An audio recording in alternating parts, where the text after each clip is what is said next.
खुलुमबाय आं उदांस्रि मोसाहारि बड'लेण्ड बुब्लिनि जानानै बयखौबो बरायना लाबाय दिनै 3 फेब्रुआरि 2024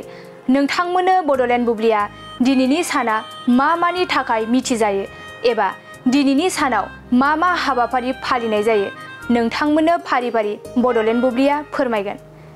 दिनैनि सानखौ नेशनेल गल्डेन रिट्राइभार डे महरै फालिनाय जायो बे सानखौ बोसोरफ्रोमबो 3 फेब्रुआरियाव फालिनाय जायो बेनि अनगायैबो दिनैनि सानावनो national carrot cake day national missing persons day आरो national women physicians day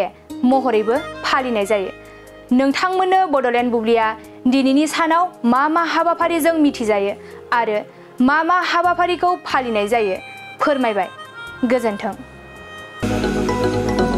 Kokrajhar सहरनि साखाथि थिथागुरियाव थानाय मानास पाब्लिक स्कुला 2024-25 सोलोंथाइ बोसोरनि गोदान मुं थिसननाया सोलिगासिनो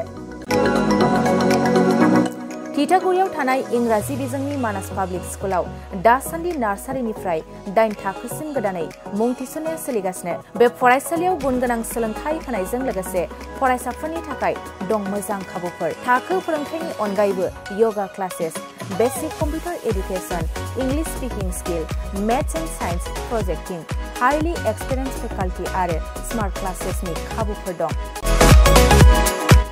बेजों लोगोसेनो बे फरायसालियाव हौवासा आरो हिन्जावसानि थाखाय आलादा हस्टेलबो दं गोसो गोनां बिजाथिफ्रा थिथागुरिनि मानास पाब्लिक स्कुलाव मुं थिसनोब्ला नैबे जानबुं नम्बर 6000853288 6000489621